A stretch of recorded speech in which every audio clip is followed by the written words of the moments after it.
이제 명의 그 명자가 달별명일 수도 있고 명쾌한 명일 수도 있고. 두 개만 하시죠. 그럴까요? 네. 아니 저는 원래 뭐 하나 가지고 한 10개 만드는 게 버릇이라. 자, 우리 유정주 의원과 함께 해 주실 또 일부의 청년 토크 함께 해 주실 분을 소개해 올리겠습니다. 바로 본인이 직접 소개해 주시죠. 반갑습니다. 환영합니다. 네. 안녕하세요. 저는 문화예술 중에서 동양화라고 순수미술을 전공하고 있는 대학교 3학년 유지현이라고 합니다. 반갑습니다. 반갑습니다. 유지현 학생님. 아니 근데 너무 어리고 귀엽네요. 앞에 우리 PD분들이 만든 그 오프닝 화면에 청년 토크 유지현 학생께서 나온 그 사진을 보니까 포스가 장난이 아닌데 저건 언제 찍은 사진? 제가 지금 사실 학생회장을 같이 하고 있는데요. 지금 현재요? 네, 와. 임기가 아직 끝나지 않은 상황이라서 어떤 말씀을 명확하게 판단을 하고 뭔가 딱 정해서 말씀을 드리지 못하겠지만 오늘 이렇게 좋은 자리에 나오게 돼서 너무 영광입니다. 그럼 저 사진은 학생회장. 네, 학생회장을 네. 이제 나갈 때 찍었던 출마 사진입니다. 사진이군요. 네, 맞습니다. 저는 비례대표 한 7번 정도 되는 포스가 느껴져가지고. 어때요, 유정주 의원님? 우리 유지현 학생 뵈니까 10년 전의 모습이 떠오르시죠? 저는 저렇게 똑부러지지 못했고요. 학생회장이라니요. 생각도 못했고 그저 너무나 2000년생이시죠. 네. 그때 사람이 밀레니엄. 태어났구나 늘 뭐 이런 생각과 저도 75년생이었을 때 한 69년생들이 저희 그런 얘기를 했었어요. 75년에도 사람이 태어났구나. 예. 여러분 지금 그때 기억이 납니다. 현직 의원이 몇 년생이라고 생방 중에 말한 거를 직접 듣고 계십니다. 네. 네, 뭐 그러면 밀레니엄 시대에 태어나신 그야말로 우리가 말하는 MZ 세대의 세대. 가장 전형이신데 어때요? 우리 요즘에 와서 특히 청년 세대에 관심이 많은 것처럼 2030 세대를 뭐 잡아야 된다는 둥, MZ 세대를 눈여겨봐야 된다는 둥, 뭐 정치인들도 마찬가지지만 언론에서도 굉장히 그 어느 때보다 더 주목하고 있거든요. 그런 느낌은 어떠세요? 우선 뭔가 정치라는 게 좀 더 기성세대 분들한테 초점이 맞춰진 것이라고 생각을 했는데 이제 정치라는 게 뭔가 공약이라던가 정책에 대해서 20대한테 점점 초점을 맞추면 맞출수록 저희가 이제 어떤 정치나 사회에서 중점을 점점 맞춰가고 있구나. 저희가 이제 저희를 이제 더 바라봐 주시는구나라고 생각이 들어서 어떻게 보면 좀 한편으로 감사하다고 생각이 들기도 합니다. 근데 혹시나 아니 그동안 뭐 하다가 인제 와서 펴달라 그러지 그런 생각 안 드세요? 근데 전혀 저는 일단 그런 생각은 아니고요. 아 벌써 정치화돼. 아무래도 나이가 어린 만큼 경험이 적다고 생각을 해서 좀 더 나이가 있고 연륜이 있으신 분들한테 당연히 뭔가 의견이 더 가는 거는 좀 당연하다고 생각을 합니다. 아이고 나이가 어려서 좋겠다. 그래. 아이고. 네, 부러워요. 네. 대선 얼마 남지 않았잖아요. 네. 70일 70일. 이제 남았는데 아직까지는 결정을 못했다는 말씀을 들었습니다. 지난주에 나오셨던 네. 게스트분은 그 이재명 후보의 찐팬이셨거든요. 고라헬 예, 발레리나. 고라헬 발레리나 분이었는데 지금 이제 생각을 하고 계시대요. 아 우리 유지한 학생님. 그 어떤 성향에 생각인가요? 대한 것도 여쭤봐도 될까요? 어떤 생각? 아무래도 많은 20대들이 그렇듯이 지금 아무래도 어떤 성향이라던가 가치 판단에 대해서 좀 아직 정립이 덜 된 상황이라고 생각을 해요. 그래서 저도 좀 섣부르게 판단을 하기보다 좀 지켜보고 있는 상황이고, 정치적인 성향이라기보단 좀 관심도에 대해서 얘기를 해보자면은 문화예술이나 혹은 청년 취업 문제에 대해서 좀 더 중점적으로 다뤄주시는 분한테 관심이 가고 있는 정도입니다. 아무래도 전공이 그쪽이니까. 그러면 딱 떠오르는데요. 청년 정책을 꾸준히 발표해 주신 분, 그리고 문화예술인들에 대한 애정과 사랑과 행보를 보여주신 분. 제가 보기에 이자로 시작되시는 분. 노 코멘트 하겠습니다.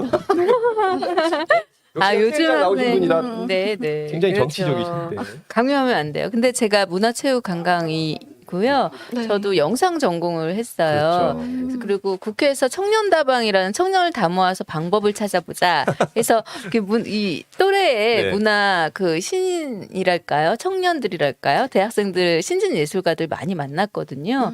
근데 정말 똑똑합니다. 그러니까 자신들이 원하는 게 무엇인 줄 알고 청년 자체가 현장이구나 이런 생각 많이 하는데 그래 강요할게요. 이재명 후보님 굉장히 많은 추천. 문화 정책 심지어 정책 쪽에서도 청년들을 위한 정책들을 지금 많이 발굴하고 있습니다. 네, 청년 곧 전달을 인재분들도 해야죠. 지금 계속해서 맞아요. 들어와 계시고 우리 유 학생은 조형예술. 네. 그럼 맞습니다. 우리가 말하는 뭐 조각, 네. 소묘해서 막 만들고 이런 건가요?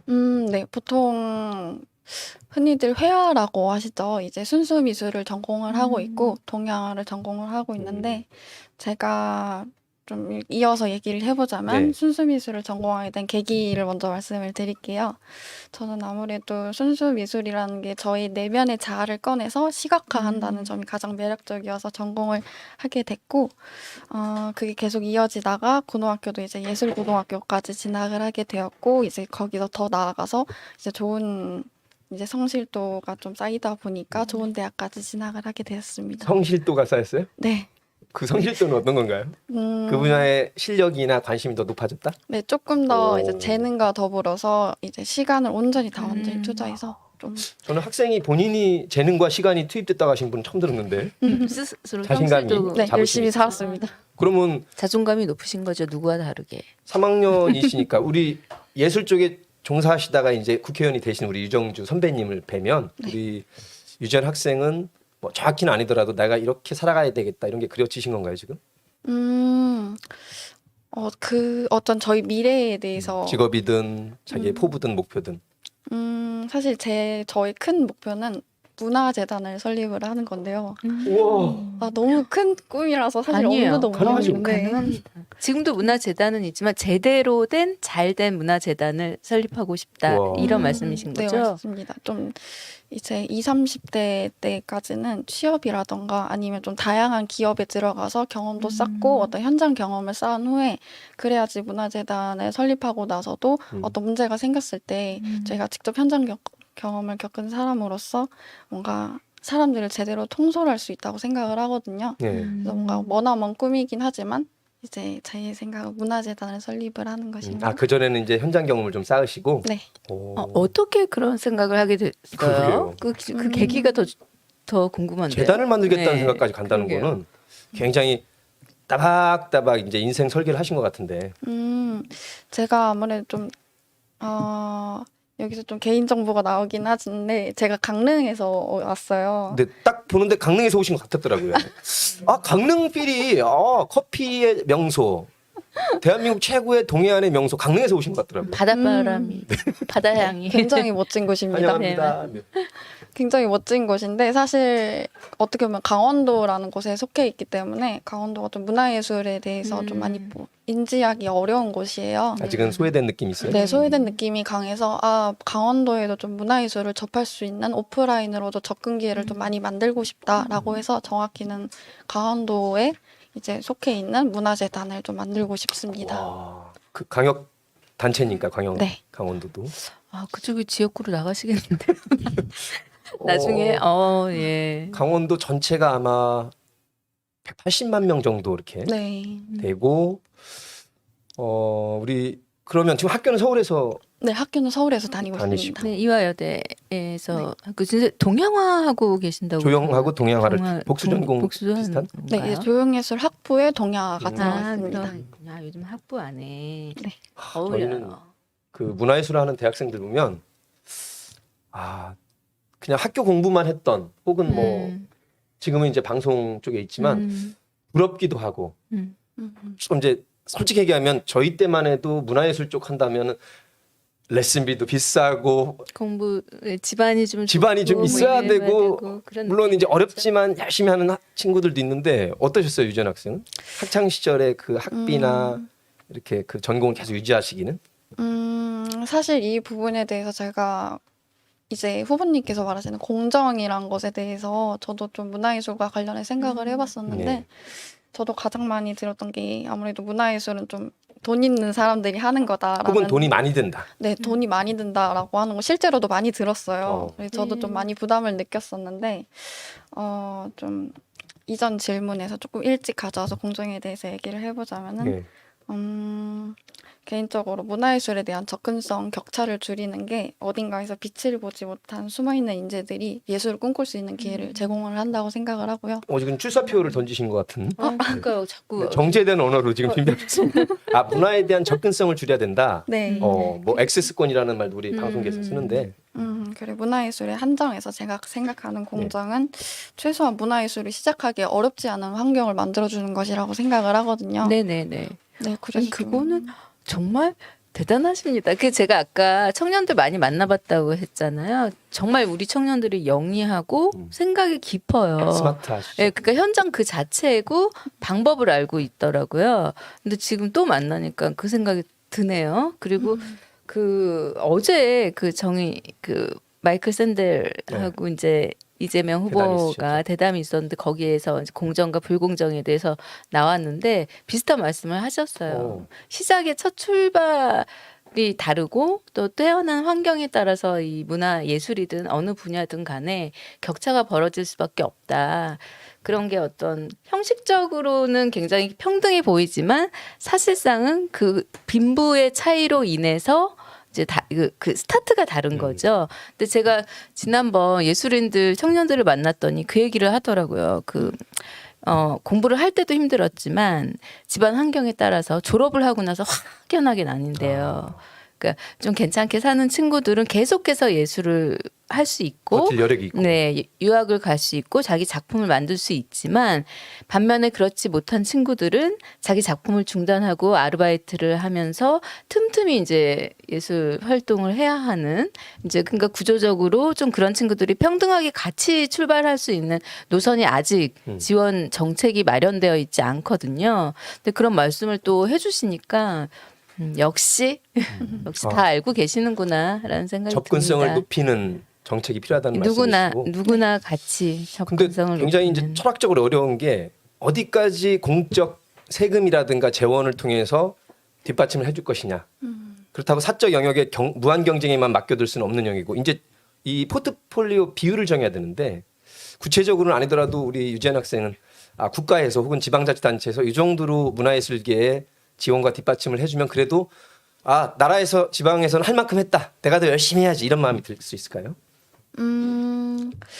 아무래도 너무 지방이다 보니까 공모전에 대한 것도 정보가 아무것도 없고 아, 공모전에 대한 정보. 네, 혹은 지원 사업을 한다고 해도 그 정보가 정말 그 좀 추상적으로 표현이 될 수 있는데 윗부분에만 살짝 머물다가 그 정말 필요하신 분들한테는 밑에까지는 안 내려간다. 네, 안 내려가는 경우가 굉장히 많아요. 그래서 나중에 그런 게 있었어? 있었어? 라고 그런 걸 했었다고? 약간 이렇게 들었던 적도 많고 아무래도 갤러리라고 불리는 그 전시할 수 있는 공간 자체가 굉장히 적어요. 그래서 실력이 있는 작가분들도 폐교된 그런 학교에서 좀 리모델링을 살짝 한 후에 거기서 전시를 한다던가 뭔가 협소한 공간에서만 전시를 이루어지게 해서 좀 더 안타깝다는 생각도 들고 이런 적어도 전시를 할 수 있는 공간 자체를 좀 만들어주는데 노력을 기울인다면은 어느 정도 할 만큼 했다라고 말할 정도는 될 것 같습니다. 되게 구체적인 얘기 나왔습니다. 네, 이정재 네. 의원님.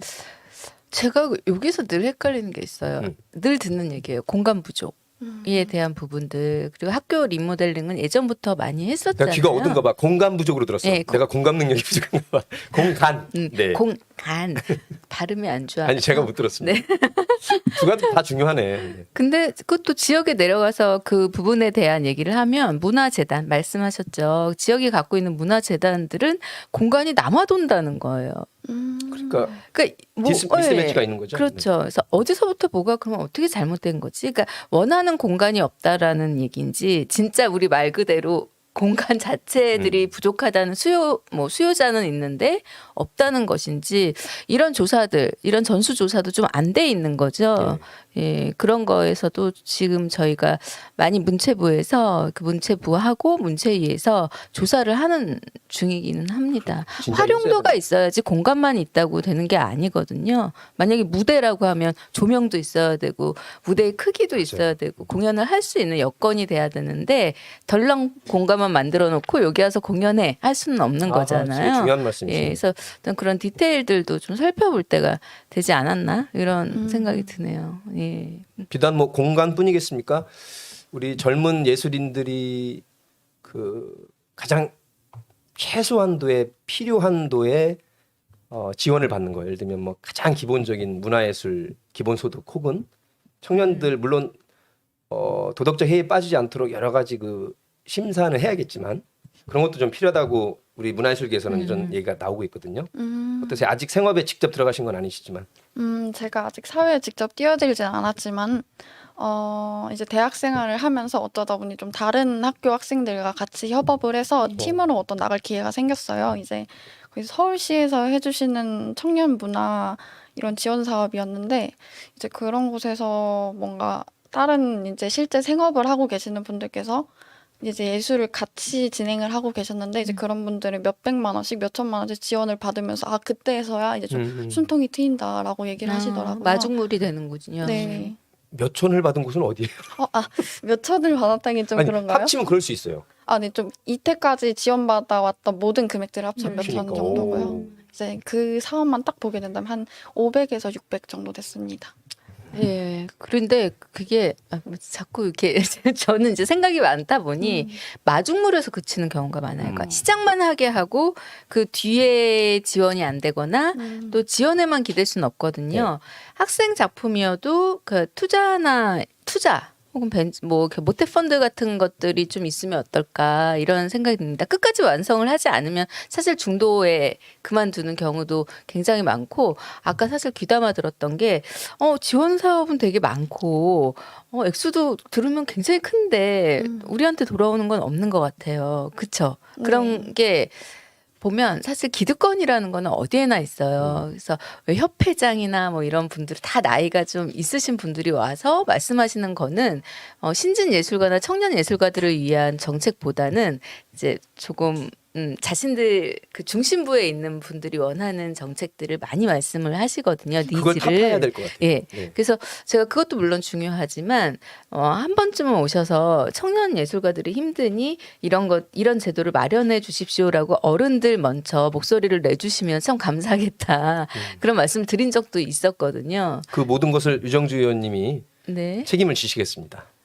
저요, 예, 뭐 듣는 거는 저희 방에서 거의 책임을 다 하고 있습니다만 이 같이 방송 나갈 하고 때 있습니다. 유정주 의원은 교수님 실의 그 보좌관들이 굉장히 네. 긴장하고 한숨이 깊어지면서. 일 열심히 하고. 아니 근데 뭐 기분 좋은 부담이잖아요. 그렇죠. 그걸 해내면 또 많은 국민들이 유정주 덕분에 문화예술이 두터워졌다, 예, 깊어졌다 이렇게 또 칭찬도 나오고. 네, 그러길 바라겠습니다. 뭐 갑자기 저도 갑자기 그건 선거 운동하는 것 같잖아요. 뭐 국회의원 또 방송인 이렇게 이제 우리가 현업에서 뛰고 있지만 우리 유지연 학생은 그러면 화가 또 조형 미술가 예술가로 이제 사셔야 될 거 아니겠어요? 네, 아무래도 그렇죠. 네. 5년마다 대통령이 한 번씩 바뀔 텐데 그 대통령과 문화예술 뭐 문화체육관광부 장관이겠죠 우리나라는 혹은 관련된 상임위원회 국회의원들께 꼭 바라는 뭐 구체적인 정책도 좋지만 이런 마인드를 좀 가져주셨으면 하는 오늘 저희 스튜디오에 오실 때 꼭 하고 싶은 말씀을 다 하셔야 돼요 이제. 네. 사실 문화예술을 지킬 방안을 내주셨으면 좋겠는데요. 아무래도 지적재산권에 관련된 얘기일 것 같습니다. 지적재산권 제대로 지켜달라. 네. 재산권. 네, 뭔가 이제 미술을 공부하고 전공하면서 느낀 점은 제가 창작 작품을 만들어도 이게 어디에 뺏긴다면은 정작 저의 소유권이 아니니까 이거 뭐 아무것도 할 수 있는 게 없겠다라는 생각이 들었는데 이거를 국가가 조금 나서서 좀 해결을 해줘야 될 것 정확히. 같고요. 이제 문화예술이 점점 성장하면 성장할수록 더 좋은 인재들이 많이 나올 텐데 이걸 좀 제대로 지켜줄 울타리가 탄탄하게 마련이 되고 좀 이제 맞습니다. 중요성이 확실히 이제 국민들한테 좀 제대로 알려진다면은 이것이 좀 저는 이렇게 잘 발명 쪽이나 특허 아니, 쪽만 이게 내가 낸 그거라고 얼마나 자랑을 했는데 기억 좀 하세요. 법안. 그리고 제가 작년부터 그냥 아, 오락가락해 정말. 기억이 안 나고. 여하튼 정말 중요한 예술계도 계속 이것이 중요한 필요하구나. 얘기를 하시네요. 굉장히 중요하죠. 거군요. 창제 작사들이 가져야 하는 분배. 저 자신의 몫을 갖고 가지 못하는 게 지금의 현실이고 창 제작사랑 예. 창작사 제작사 합쳐서. 예. 네. 그리고 그 위에는 더 투자사도 있겠고 더 큰 플랫폼사도 있겠죠. 그러니까 지난번에도 한번 얘기했던 건데 수직 계열화 되어 있어요. 그리고 불공정한 계약이 아주 당연시 되어 있고 그래서 표준 계약서가 만들어진 거 아닙니까? 일종의 가불관계와 갑질이 네네. 있겠군요. 근데 그 표준 계약서가 강제성은 없기 때문에 잘 쓰여지지 않고 있는 거죠. 특히 신진 예술가들은 자신의 몫에 대한 그 창작 권리와 분배를 받기는 하늘의 별 따기 안 되죠. 아직은 그럼 의혹이 그렇습니다. 꺾이잖아요. 그렇죠. 예, 권리인데 당연히 보장받아야 되는 권리인데 네. 제도적으로 꼭 만들어야 되는 것 그런 같습니다. 불공정함에 대한 타파나 공정에 대한 의식은 이재명 후보가 그동안 성남시장 하시고 경기도 도지사로서 많이 했어요. 그 광역단체 장으로서 할 수 있는 역할은. 그러나 이제 한계가 있기 때문에 대통령이 되시면 우리 국회의원들과 힘을 합쳐서 더 큰 틀에서 아마 만들어낼 걸로 믿습니다. 알겠습니다. 방송 전달되실 것 같아서 문화예술 창작자들의 왜냐면 지난주에 그 만화의 날 찾아가셔서 바로 했던 말이 부천까지 가셨죠. 예, 창작자들 그 어린 창작자들한테 표준 계약서는 쓰고 있고 자신의 창작물에 대한 권리를 잘 받고 있냐고 바로 질문하셨어요. 직격 질문. 예. 그래서 저도 깜짝 모두 다 놀랐었잖아요. 깜짝 놀랐던. 예. 그거랑 같은 맥락인 거죠. 회화나 순수 미술 또 쪽도. 네. 어떤 사실 자기 작품을 지키는 능력에 대한 어떤 인지조차 잘 없는 경우가 많아요.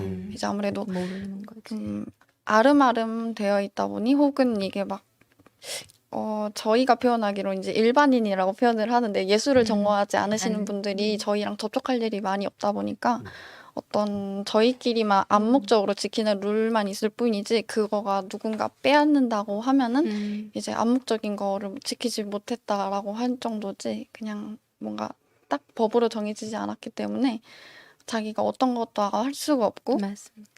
뭔가 자기 작품을 지킬 능력조차도 없는 경우가 많아요. 그래서 이것에 능력이 대한 없을 수밖에 없죠. 그렇죠. 예를 들면 저는 이게 싫어요라고 대답할 수가 말을 할 수 없는 분위기가 조성이 되어 있고 당신이 아니어도 예술가는 굉장히 많고 맞아요. 다른 사람과 하면 됩니다. 이게 사실은 저도 많이 겪어본 그 현장의 관행이기도 합니다. 맞아요. 예. 그것에 대해 좀 교육이 잘 이루어지면 좋을 것 같아요. 제 생각에. 학교 차원에서는 그게 제대로 안 되고 있나요? 대학교 문화예술 교육에?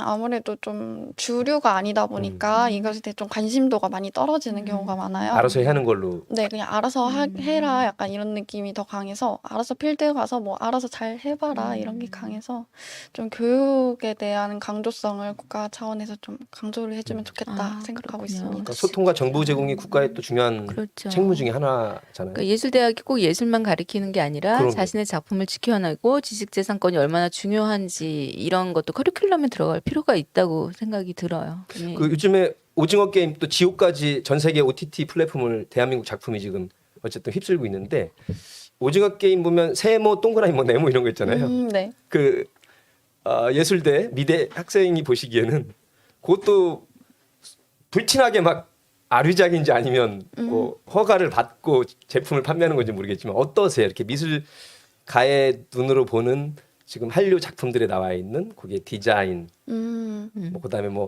되게 독특한 질문인데요. 예, 제가 원래 그 독특한 질문을 합니다. 네. 뽑기 같은데 보면 뭐 별표가 제일 어렵잖아요. 네. 깨지기 쉽고 그런 작품을 보시면서 어떤 생각이 드시는지 혹은 악상이 떠오르시는지 미상이라고 해야 되겠네 미술 밑자서.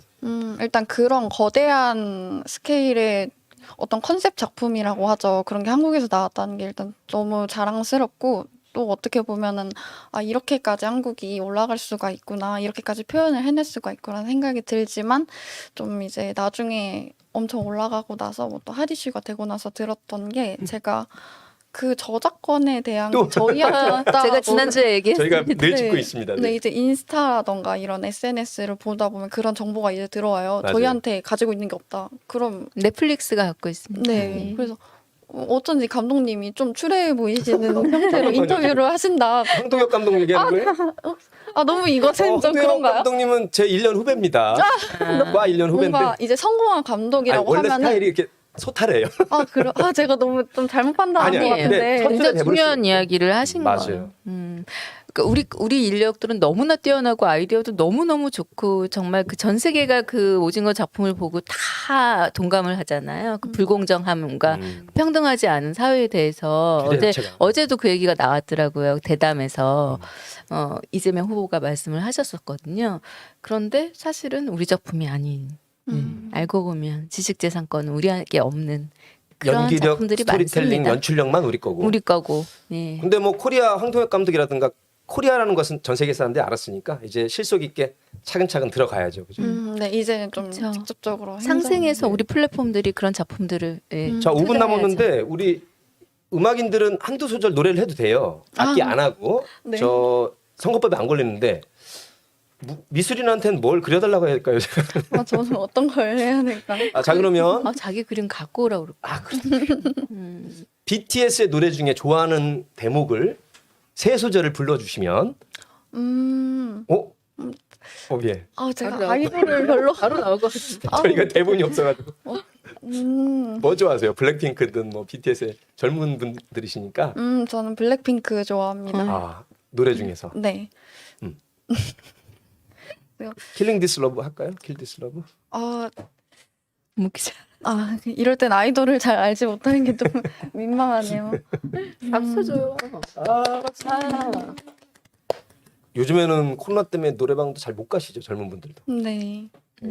그러면 또 머릿속에 지금 블랙핑크. 아니야 계속 생각하고 계세요. 자 볼펜 드릴 테니까 자 유전 학생님 네. 뭐 어떤 악상이든 참 코비드 19 때문에 우리가 저희 세미나나 혹은 저희 때는 학회가 멈췄죠. 있어가지고 예. 공부하고 나면 뒤풀이 뭐 맞아요. 가서 그 기대가 또 예. 있었는데. 짜장면 짬뽕 하나 먹고 뭐 소주 먹고 누가 알바비 타오면 맥주 먹고. 짜장면 짬뽕에 그러면 제일 잘 먹는 거예요 그 당시에. 그렇겠네. 저는 알탕. 원탕? 알탕. 우리 때는 알탕과 레몬 소주. 네. 아이고 세대가 다르구나. 그죠. 갓기를 그럼 바라셨- 요즘에는 뭐 뒤풀이니 뭐 학회니 이런 게 없나요? 네, 이제 코로나 터지고 나서는 각자 알아서 딱 해사하는 분위기입니다. 또 각자 도생이네. 자 이제 악상이 떠오르셨죠? 죄송합니다. 못하겠습니다. 농담이에요, 농담이고. 우리 방송에 오면 특히 노정렬이 사회 보면 피해갈 수 없는 평소에 행실을 똑바로 하고 다니라고 행실을 제가 여쭙습니다. 자 이자, 제자, 명자 이렇게 운을 제가 띄워드릴 테니까 아, 네. 네. 문화예술의 향을 담아도 좋고.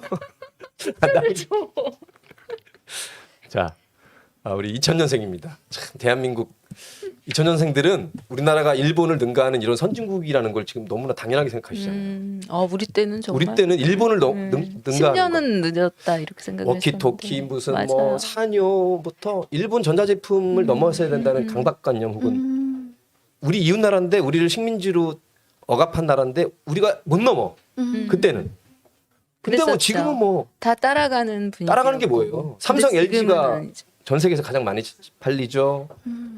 맞아, 우리 땐 소니였잖아요. 오늘 한번 기억나시죠? 그 일본의 그럼요. 그였다면 그걸 소니. 확 앞섰죠. 근데 우리 왜 이렇게 시켜놓고 빨리 하자. 지금 악상이 안 떠올라가지고. 자, 이재명 대통령 후보의 삼행시 준비됐습니까? 아, 너무 어렵습니다. 다음에 가이드 선생님한테. 귀여워. 고민정 의원이 이제 오셨기 때문에 네, 나중에 저 그럼 이제 끝나기 전에 한마디만 말씀. 한 두 마디 네. 하셔야 돼요.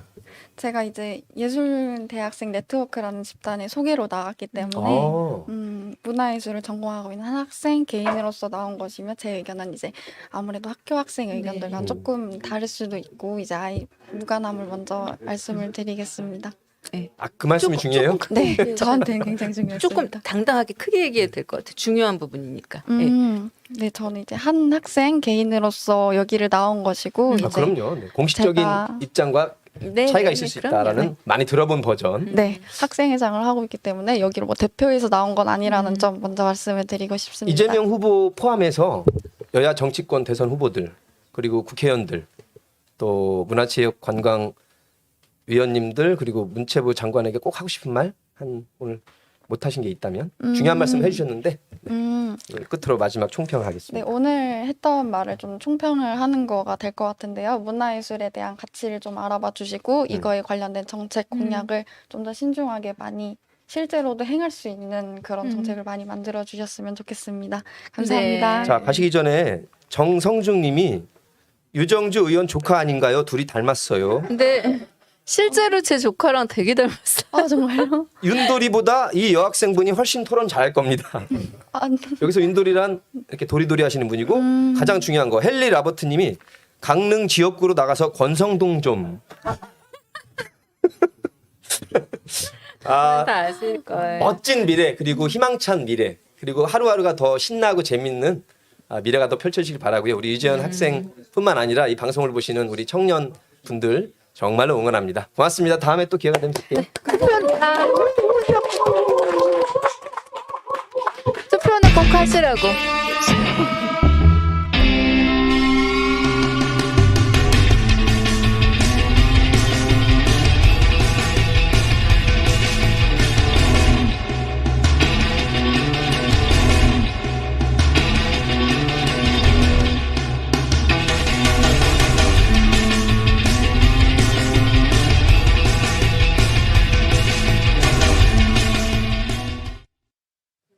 네. 유정주 노정열의 K하디쇼 이재명의 문화강국 TV에 아주 귀한 손님을 모셨습니다. 이분은 제가 보기에 고 의원님 이쪽 마이크 쪽으로 좀 더 오세요. 네. 청와대 대변인도 지내셨지만 이분이 수석을 맡으시면 다른 수석은 못합니다. 민정수석만 할 수 있습니다. 아니 그 언제적 그 개그를 아이고 내가 그냥 옛날 사람이잖아. 아이고, 그냥 고의원 왜 그러세요? 그냥 난 잊어버리는 개그를. 할 수 있는 게 그거밖에 없어. 이따가 또 고민 정말 많죠. 이거 하려고 그러죠. 어머머 들켰어. 환영합니다, 고민정 의원님. 어서 네, 오십시오. 반갑습니다. 네. 혹시 그 들어오시면서 좀 전에 띵 말씀하신 그 조형과 동양화를 전공한 우리 유전 학생의 이런저런 얘기 살짝 들으셨지만 어떠세요? 이렇게 다 못 들었어요. 다 못 들었어요? 싸방으로. 중간에 또 들어왔어. 네. 얘기 좀 해주세요. 아무튼 어떤 느낌이셨어요? 저는 특허권이나 실용신안 이쪽만 저작권이 중요한 줄 알았더니 아, 문화예술도 창작자의 그 그럼요. 네네. 저 남편은 시인이라서 굉장히 물론 작품을 중요한. 많이 하는 건 아니지만 그래도 이제 저작권은 그분들의 생명줄과 같다. 동아줄을 더 튼튼하게 만들어야 되는 게 이제 정부 역할이죠. 시인하겠습니다. 시인하게. 아 정말 이거. 아니 좀 많이 왜 그러세요? 저 힘들겠죠. 네. 이 진짜. 두 분인데 기가 쫙 빨렸어. 국회의원 중에 정주 여건을 잘 만들어주신 유정주 의원님 잘 들어주세요. 뭐 하실 말씀이 많으시겠지만 일단은 국민 추천 국가 인재라고 제가 SNS에 홍보를 해서 고 의원님께 국민 추천 국가 인재 어떤 개념인지 한번 안내해 주세요. 국민 추천 국가 인재. 예. 말 그대로인가요, 그러면? 네. 국민- 막 그렇죠. 국민이 추천하고 인재를 뽑는 겁니다. 말씀 더 저분도 해주세요. 잘하십니다. 자, 그러면 아닙니다. 네. 같은 아, 이런- 초선이시지만 이거는 네. 장경태 의원님 아니 사실 이게 제 담당이 아니어가지고 경태야. 네. 네, 전화 연결 좀 조경태 해주세요. 페이스북에 거의 이걸로 다 이렇게 아니 그래도 어려운 뜻은 아닌 것 같아요. 국민들이 추천해서 국가적인 인재를 한번 모아보자 뭐 이런 뜻이겠죠. 아, 이제 감 잡았어. 뭐냐면, 음. 그 보통 이제 인재 영입들을 전문가 영역에 있는 분들을 많이 모셔오잖아요. 그렇죠. 뭐 그것도 중요하지만, 실제로 삶에 우리가 영향을 미치는 거는 아주 그냥 일반적 국민들이기 때문에 그분들을 직접 우리가 추천을 받자. 그래서 국민과 함께하는 이재명은 국민 속에 있다. 뭐 이런 것들을 강조하기 위함이죠. 역시 대변인 출신이시라 명쾌하시네. 제가 아까 첫 인사 저한테 이상하게 시키셨잖아요. 뭐가 원래 이상해요? 오늘 제가 원래 유정주 원래는 노정열의 정주 여건. 안녕하세요. 유정주입니다. 두 번째 시간입니다. 이렇게 하려고 그랬어요. 그거보다는 저희가 한 게 훨씬 더 아니, 세련됐어요. 나오셔가지고 어나운서 척 어나운서는 뭐예요? 아나운서지. 어나운서 아유. 인척 한번 해보고 싶었습니다. 네, 결국에는 하네요.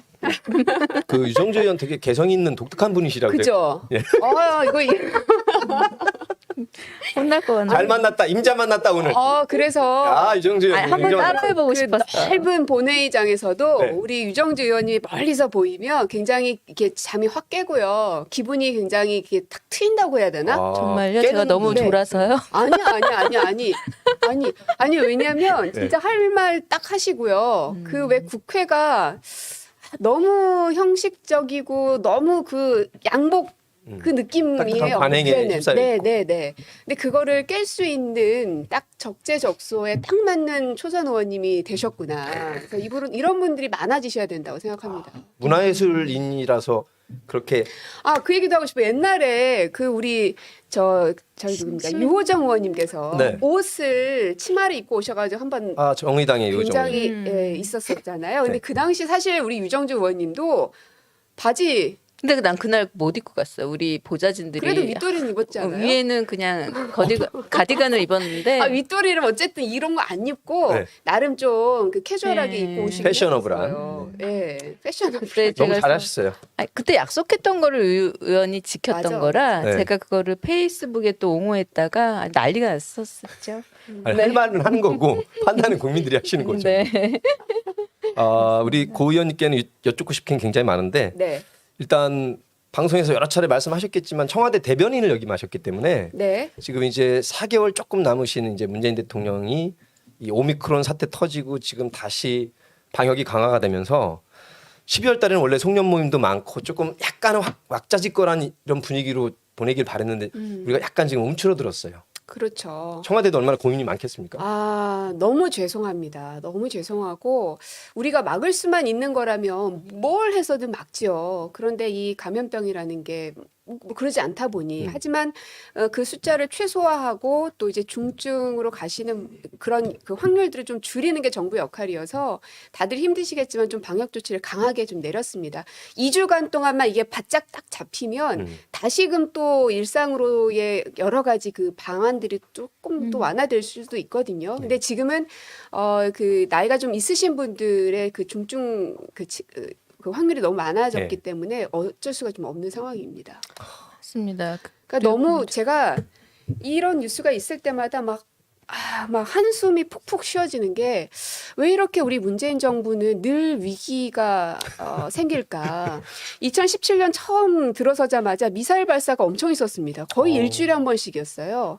그래서 17년도 저희가 토요일만 쉴 수 있는데 이상하게 토요일 날 아침마다 쏴요. 아이고, 그것도 이런. 새벽에. 얄미워. 그래서 쉴 수가 없어요. 이렇게 얘기하기는 뭐하지만 지금이야 이제 웃으면서 얘기할 수 네. 없지만 그땐 굉장히 경색된 국면이었었고 그리고 나서도 그 일본 수출 규제 문제가 있었잖아요. 소부장 문제 예. 정말 컸었죠. 정말 너무 미웠죠. 하지만 다행히도 대통령께서 결단코 이번만큼은 지지 않겠다라고 천명을 해주셔서 국민들이 하나가 됐었고 결국은 이 수출 다변화를 통해서 그 문제를 풀어냈습니다. 네. 그래서 이제 좀 좋아지는 줄 알았는데 갑자기 또 이제 코로나란 녀석이 이게 확 등장하면서 지금 이렇게 오래 2년이나 걸지. 왔잖아요. 맞아요. 그래서 왜 이렇게 우리 정부 때는 계속해서 위기가 끊이지 않을까. 정부의 일원으로서는 참 그 하늘이 원망스럽지만 한편으로 국민으로서는 문재인 정부가 아니었더라면 이 위기를 극복할 수 있었을까. 지금의 윤석열 후보와 같은 사람이 됐더라면 그 위기가 더더욱 국민들의 삶을 피폐하게 만들진 않았을까 하는 걱정이 돼서 그런 측면에서는 그나마 좀 다행이다 하는 생각이 좀 듭니다. 저는 박근혜 정부에서 만약 코로나가 일어났으면 어땠을까 이런 어우, 생각을 메르스 아주 많이 해보세요. 합니다. 그때 코르스라는 오명까지 얻어가면서 네네. 30여 명이 훨씬 더 그렇죠. 그 아주 짧은 기간이었는데도 그럼요. 사망하는 엄청났죠. 위기에 약한 하지만 문재인 정부 4년 반 넘게 위기를 돌이켜보면 잘 헤쳐왔다. 네. 그래서 아마 대통령께서 받으신 2017년 5월달 선거 득표율이 41.1인데 여론조사 이렇게 보면 대통령 국정 평가가 비슷해요. 지금도 비슷합니다. 대단한 거죠, 사실. 아우, 그건. 정말 네. 대단한 거. 저희가 그 옛날 지표들을 찾아봤는데 김대중, 노무현, 이명박까지도 그 세 분이 한 25% 정도 왔다 갔다 합니다. 요 딱 시기가. 근데 이제 문재인 대통령은 40%라는 숫자는요. 사실은 상상 불가능한 정도의 굉장히 높은 수치고요. 그 최근에 JTBC에서 여론조사한 거를 살펴보니까 3주 전과 지금을 비교해 봤는데 정권을 교체해야 된다. 그리고 정권을 유지해야 된다. 요거를 계속 하잖아요. 근데 그 추이가 그전에는 20% 정도 격차가 나는데 지금 13%까지 좁혀졌습니다. 그러니까 정권을 계속 유지해야 된다. 이 코로나 상황 속에서도 문재인 정부가 하고 있는 것에 대해서 어느 정도 힘을 실어주고자 하는 국민들의 여론이 반영된 걸로 보여집니다. 그리고 어떤 정부든 간에 성향이 좀 다르면 한번 바꿔보자라는 심리는 인간에게 언제나 마지막에 있다고. 이 시점에. 예. 네. 근데 그런 측면에서는 사실 이재명 후보는 이 같은 듯 다른 모습을 갖고 있어서 저희 민주당으로서는 굉장히 좋은 보배이시죠. 그리고 아까 이 메르스 사태를 대응했던 정부 그리고 지금 코로나를 대응하는 정부를 딱 비교해 보시면 아시겠지만 또 하나의 그 통하는 대목은 문재인 정부에서는 계속 공공의료원을 확충하려는 노력들을 했고요. 네. 이재명 후보께서도 당시에 성남의료원을 만드셨죠. 그 운동부터 시민운동 네. 또 하신 잘 거죠. 사실 또 맞다는 그 거죠. 시민운동 하실 때 그 한나라당 의원들이 47초 만에 주민들이 최초로 발의했던 성남시 의료원을 만들자라는 조례안을 47초 만에 부결시켜서 진짜 그때 당시 폭거예요, 시민들이 굉장히 항의를 했었고 그 당시 시민단체 대표였기 때문에 공무집행 방해라는 그야말로 이제 벌을 받게 된 네. 건데 그걸 가지고 전과라고 얘기를 하고 있으니 하지만 그 성과가 지금 성남시에서는 의료원을 통해서 톡톡히 드러나고 있는 거고 저쪽인 홍준표 의원 같은 경우는 진주의료원 폐쇄했지 않았습니까? 그 좌파 세력들이 그 공공의료는 없애야 돼요. 근데 지금 경기도 공공의료원도 되게 잘 되고 있거든요. 네. 그리고 아무것도 아닌 것 같지만 대통령이 아닌 지자체장으로서 그 저출생률이 문제인데 그 산후조리라도 좀 부담 없이 해보자 하는 그 생활 밀착형 그렇죠. 이런 행정들을 교복도 한번 무상으로 해보고 네. 그리고 군대 간 지자체 아들 안에서는 대통령이잖아요. 그렇죠. 사실 근데 걱정하는 정말 분들한테는 이거를 군인 굉장히 상해보험 잘했죠. 이런 거 맞습니다. 작은 것 같지만 굉장히 소중한 것들이거든요. 그런 거. 그래서요 저희 방에 경기도 보좌진이 하나 있고 네. 서울 보좌진이 하나 자 있었는데 잠깐만 짜자자자잔 고민정 의원실에 경기도 보좌진 대 서울 보좌진 어떤 차이가 있습니까? 저도 서울 출신이기 때문에 네. 많이 저기를 디스할 수는 없고 근데 다만 네. 경기도 출신의 분은 프라이드가 굉장히 강하더라고요. 경기도 출신은 프라이드. 네, 그래서 이번에도 경기도지사로서의 성과가 저렇게 체감이 크구나. 체감한다. 네, 이거를 전국적으로 확대하는 것이 전국에 있는 청년들에게도 굉장한 효과로 갈 수 있겠구나. 그게 말씀하신 이제 군인들 그 피해 상해보험 입었을 때 가입하게 하는 보험 거. 가입해 주는 거. 사실 돈도 얼마 안 들어요 그거는. 네, 그런 게 정말 생활 밀착형 정책이라고 할 수 있죠. 네. 그러면 서울 보좌관은 겸손 모드인가요? 하지만 저희 광진이 지키고 있기 때문에. 네. 또 최근에 이렇게. 제가 이제 또 이렇게. 이재명과 함께하는 동물권위원회 조금 이따가 네, 나오실 우리 의정 건데 교수님과. 네. 거기에서 이제 그 독거노인들의 가장 큰 이는 사실은 반려동물이거든요. 그 사람보다도 훨씬 더 친밀하게 모든 거를 나눠줄 수 있는 게 이제 그 동물들인데 이분들이 본인 먹을 거를 얘네들한테 주고 그리고 이제 돈이 없으니까 이제 치료 같은 것도 잘 못하고 예방주사도 못 맞추고 그러면서 이 아이들을 일찍 떠나보낼 수밖에 없고 이런 어려움들이 있다고 해서 그 저소득층에 계신 독거 어르신들을 위해서 저희가 지원하는 거를 광진구 차원에서 실시를 했습니다. 광진구 최고. 네. 아니 서울에 25개 구가 있는데 일단 우리 지역부터. 5월에 이사 가야 되는데 광진으로 가야 잠깐만. 광진. 야 지금 시작하고 있는 그 사람을 누른 사람이야. 맞습니다. 민정이 그 반려견에게도 300명 국회의원 가운데 네. 오세훈을 누른 사람이야. 공정을 두셨네요. 그 반려견에도 생각하면 참 씁쓸해요. 불공정. 뭘 씁쓸해요. 자랑스럽지. 아니 내가 조금 더우시고 예. 이제는 말할 수 있다 버전이야 오늘 민정 의원은. 네. 네. 또 아니 뭐. 여기서 얘기하지 마세요. 그래요, 알겠습니다. 그 믿을만. 아까 유정주 의원이 잠깐 말씀하셨지만 네. 그 마이클 샌들 정의에 네. 대한 그 논으로 굉장히 세계적인 관심을 끈는 석학이신데 네. 시간 관계상 그렇게 아주 깊게 오래는 못 나눴지만 주고받는 질문이 굉장히 포인트가 있었다고 보는데 혹시 고 의원님 어떻게 보셨는지요? 이 공정이란 대목에 대해서는 국민의힘과 민주당이 아주 선명하게 다른 모양새를 보이고 있습니다. 이제 그 대표 주자가 이제 이준석 대표이신 거죠. 이번에 선대위원장을 내려놓고 했지만 당 대표는 계속 갖고 계시니까. 네. 그러니까 뭐든지 능력을 중심으로 해서 평가하는 게 더 공정하다라는 것이고 능력주의. 그렇습니다. 근데 저희 같은 경우는 모든 사람들이 다 똑같은 출발선상에서 출발할 수 없기 때문에 서울에 있는 사람과 지방에 있는 사람이 조금은 다른 혜택을 받는 것이 맞고 네. 그리고 대학을 나온 사람과 그렇지 않은 사람들도 또 대학도 어디에 따라서 이런 선들을 최대한 맞춰줄 수 있는 것이야말로 공정하다. 그래서 공정한 기회를 만들어주는 것이 민주당이 얘기하는 공정이죠. 격차를 줄이고 아까 앞선 그 예술대 학생이 네. 접근의 기회를 좀 잘 보장해 달라는 또 말씀이신데 출발선을 네. 좀 비슷하게 갈 수 있도록 그 환경과 별도로 네. 차이 없이. 그래서 그 공정 이슈가 굉장히 뜨거웠을 때 저도 이제 샌델 교수의 공정하다는 착각 그 네. 책을 보면서 막 밑줄을 치면서 봤었거든요.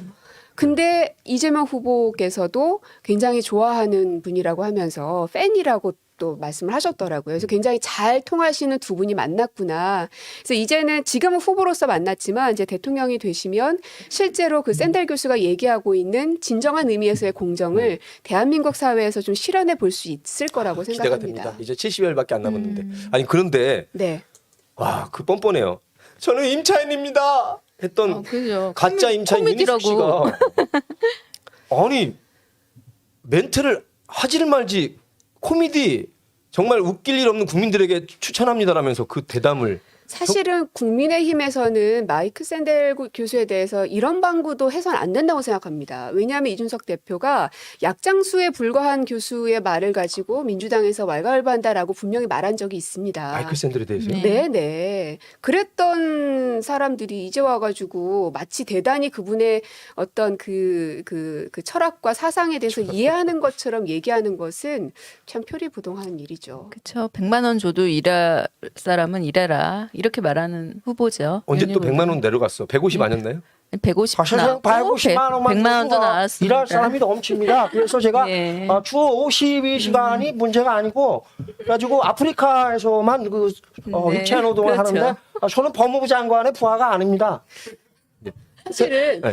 저는 그 윤석열 후보가 하는 워딩 하나하나를 보면서 되게 무섭습니다. 되게 섬뜩함도 좀 느끼고요. 왜냐하면 이 사람이 만약에 대통령이라면 굉장히 많은 문제를 발생시킬 수 있는 실언들을 하는데 그냥 그게 지금은 후보니까 실언으로 그치지만 이건 국가 간의 외교 문제로 비화될 수 있습니다. 방금 말씀하신 아프리카 비하 발언 대통령 되면 반드시 그 여러 다자간 외교를 하시게 되면 그 무대에서 정상회담을 하셔야 됩니다. 저기 고 의원님이 외교 어떻게 할 것인가요? 한번 여쭤보세요.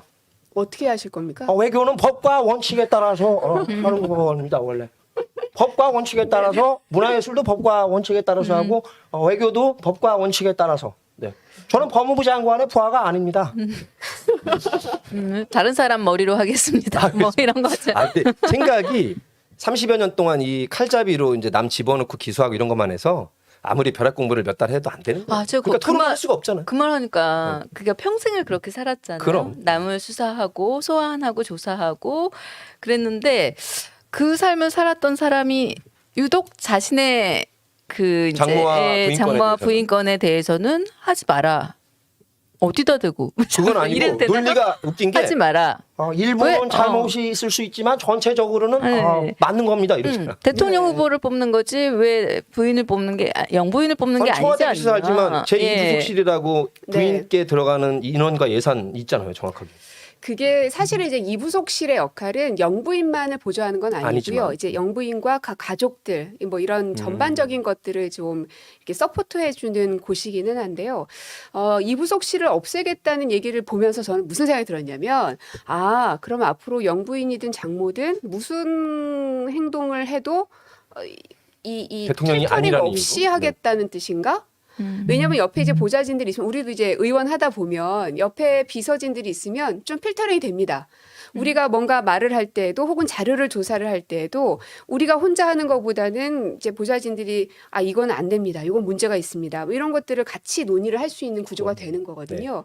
근데 이제 이부속실이 없어버리면 지금도 뭐가 뭔지 모르고 본인의 학력과 경력조차도 마음껏 위조를 하고 있는 상황인데 그럼 앞으로 이제 다른 나라의 영부인들 정상회담 같은 거 할 때 그때에도 그런 필터링 없이 그럼 하겠다는 것인가?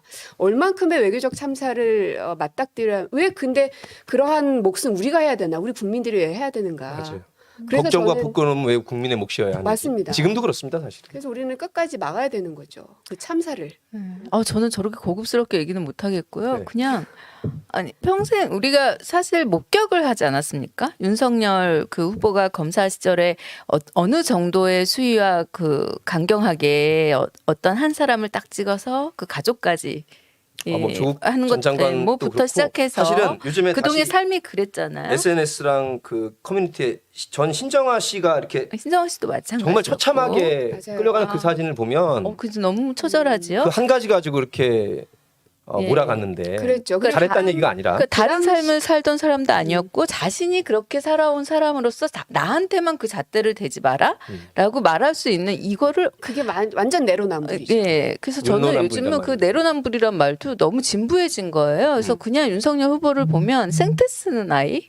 그러니까 약간 아이라는 아이도 표현으로? 안 할 생떼를 쓰는 아이. 그래서 큰 거 말고 꿀밤을 한 대만 때려주면 끝나지 않을까.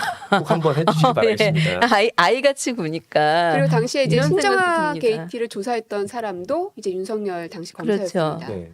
그래서 본인이 다 진두지휘했었던 거기 때문에 부인의 이 허위 학력 을 적은 거에 대해서는 얼만큼 무거운 인 것인지를 아마 본인이 제일 잘 알 겁니다 지금. 공소시효 남은 것도 여러 건이 있고요, 원래는. 그렇죠. 지금 국민대 같은 경우는 공소시효 남아 있고요. 그리고 공소시효가 지난 사건들도 그냥 넘어갈 수는 없습니다. 그럼요. 하나가 한국게임산업협회의 그 기획이사라는 것을 이제 재직 경력서에다가 썼는데 거기에 대해서 증명서 발급은 사실이다라는 게 이제 윤석열 후보의 워딩입니다. 만약에 그게 위조라는 게 밝혀지게 되면 윤석열 후보는 허위사실 공표죄로 들어가게 되죠. 그렇죠. 제가 오늘 오전에 박찬대 의원과 기자회견을 했습니다. 그 건으로. 그러셨구나. 예, 게임 그거서 이거 그냥 굉장히 쉬워요. 자신 밝히기가 쉬워요. 그냥 그 납부한 내용만 내도 돼요. 그렇죠. 근데 지금 아무런 아예 없었는데. 제처를 하고 있지 않죠. 그러니까 말씀대로. 학력 부문 위조한 거, 경력 부문 위조한 거, 상탄 거, 수상 부문 위조한 거 이렇게 카테고리가 3개인데 과장한 거는 1000번 양보해서 네, 끄덕이는데 뭐 아예 없는데도 제시한 이거는 정말 너무한 그 것이에요. 뭐 이런 말은 이제 대단히- 자연스럽게 하면 누가 대통령이 안 되고 영부인이 안 돼도 나중에 그 프로필에 영부인이라고 쓸 거다. 이제 후보로 나와. 이런 후보로서 말들도 활동했으니까. 무슨 일이 아니네. 네, 네. 교생실습도 근무라고 쓰시는 분이 교사 근무라고 쓰니까. 맞습니다. 그래서 제가 사실은 이 사진 몇 장을 갖고 와봤는데 그 이제 김종인 위원장이 김건희 씨의 등판을 굳이 할 필요가 없다 하면서 이제 이 사안을 그냥 등판시키지 않고 넘어가겠다라는 이제 시그널을 줬습니다. 그러나 우리가 그냥 넘어갈 수만은 없습니다. 여사의 역할이라는 게요. 그냥 단순히 대통령 옆에 따라다니는 사람이 아닙니다. 네. 그 2017년에 청주에서 굉장한 그 수해 피해가 있었는데 예. 그 당시에 혼자 이제 몰래 가셔가지고 소유에 붙고 피해 지원을 하셨던 김정용 모습이고요. 여사 사진이고요. 네, 많이들 보셨을 거고 그리고 가장 중요한 사진 하나가 있는데요. 바로 이겁니다. 이게 뭐냐면 네. 인도의 모디 총리하고 만난 건데요. 이 당시가 2018년이었고 김정숙 여사께서 단독으로 국빈의 자격으로 인도를 방문했습니다. 그 전에 이호 여사께서도 유엔 아동특별총회에서 그 영부인의 자격으로 가셔가지고 또 연설을 한 바가 있었거든요. 그것처럼 영부인으로서 이렇게 정상과 단독 회담을 해야 될 일들도 이렇게 있는 겁니다. 네. 이 당시에 이제 인적 교류라든지 문화예술에 대한 여러 가지 의견들을 나눴던 바가 있었거든요. 그리고 평창올림픽.